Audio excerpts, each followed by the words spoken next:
Bonjour, c'est Gilles sur boursicoté.com. Voici l'analyse technique du CAC 40 en intraday pour cette journée du mercredi 27 janvier 2016.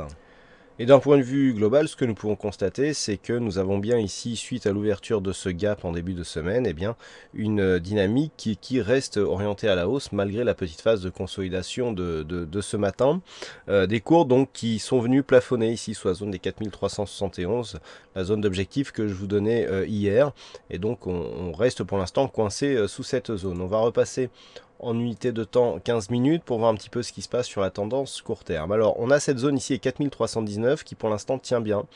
Cette zone était résistance hier, je vous en parlais hein, sur la cassure ici qui avait confirmé cette zone comme zone de support. On a continué à monter, on a quasiment atteint l'objectif qui avait été défini ici par le point haut significatif que nous avions sur cette zone, avant de revenir donc aujourd'hui sur une phase de consolidation. Alors d'un point de vue court terme, c'est encore relativement clair. On est ici sur une phase où les cours oscillent bien entre moyenne mobile 20 exponentielle et la bolle supérieure. Là, on a un nouveau point haut dans un contexte où la moyenne mobile exponentielle est sous sa moyenne mobile arithmétique. En général, c'est un signe de retournement. Le retournement se matérialise donc dans la matinée. On attaque la bolle inférieure, on revient chercher la moyenne mobile 20 exponentielle et donc on enclenche le mouvement baissier. Nouveau contact tout à l'heure sur la moyenne mobile exponentielle qui a été très rapide. Par contre, une chose qui est frappante, c'est que la zone que nous avons cassée hier, des 4319, elle tient relativement bien. On a eu deux contacts, un ici sur cette zone de support. Et donc pour l'instant ça tient plutôt pas mal. Donc cette zone elle est majeure, 4320 points.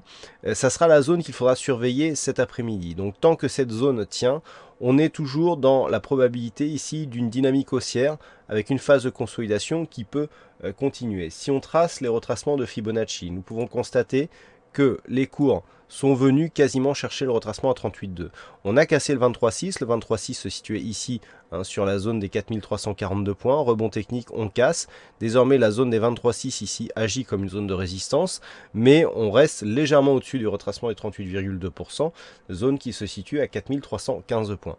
Donc il est possible que l'on ait une attaque de cette zone de support en direction du 38,2 pour valider le retracement du point de vue de la consolidation, mais tant qu'on ne casse pas ici cette zone, eh bien on n'a pas de mouvement d'affaiblissement. Ça tombe bien parce que ça se confirme ici avec la configuration chartiste au vu justement du placement de cette résistance qui est désormais support. Donc zone à surveiller ici 4319, un mouvement haussier qui nous ramènerait le CAC 40 au-delà de cette zone des 4344 serait assez intéressant, puisque si on regarde par rapport à la zone de point haut que nous avons là, on a ici une phase de baisse, ici on remonte, on rebaisse, et donc si on revient ici sur cette zone, on aura une configuration en double bottom qui pourra se valider et nous ramener aux alentours des 4370 points.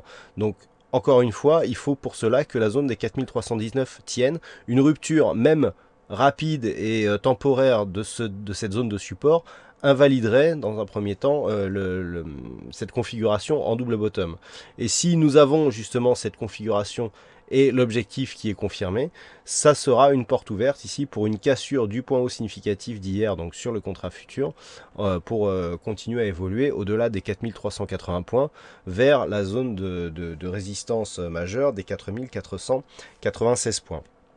Une rupture des 4320 validerait une poursuite de la phase de consolidation, donc en direction de la zone 50-61-8, dans laquelle nous avons donc les 4300 points, avec ce point bas significatif qui est assez intéressant ici à 4300. Tant que l'on reste ici dans cette zone, ça ne serait pas trop grave. Par contre, une rupture ici des 4283 points, qui est le retracement à 61,8% de Fibonacci, nous donnera un objectif probable de retour ici sur la zone des 4220, 220 dans un premier temps.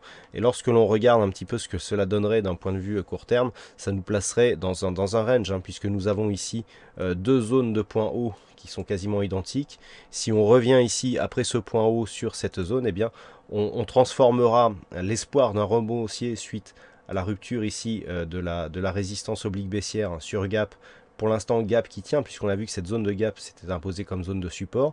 Mais si on a une succession de points hauts et de points bas sur une même zone, ça nous donnera donc une sortie de tendance baissière pour un biais neutre, ce qui n'est jamais très bon, puisque on a toujours potentiellement la possibilité, voire la probabilité que la configuration reparte dans la tendance de fond qui, de ce point de vue, reste baissière. Voilà donc à surveiller la zone des 4320 points avec des objectifs haussiers et baissiers. Du point de vue des statistiques, cet après-midi, on n'aura pas grand-chose. Alors à 15 h, il y aura des chiffres de l'immobilier concernant les États-Unis, quelques chiffres d'inventaire du pétrole, qui ne devraient pas normalement avoir un gros impact sur les marchés. Et surtout, ce qui est attendu, c'est à 20 h, la décision du taux directeur de la Fed. Donc là, peut-être un peu plus de volatilité à attendre après donc la clôture. Voilà pour cette analyse technique, je vous souhaite une bonne séance, bonne chance dans vos prochains trades, on se donne rendez-vous dès ce soir pour toutes les autres analyses techniques du site boursicoté.com. Bonne séance à tous.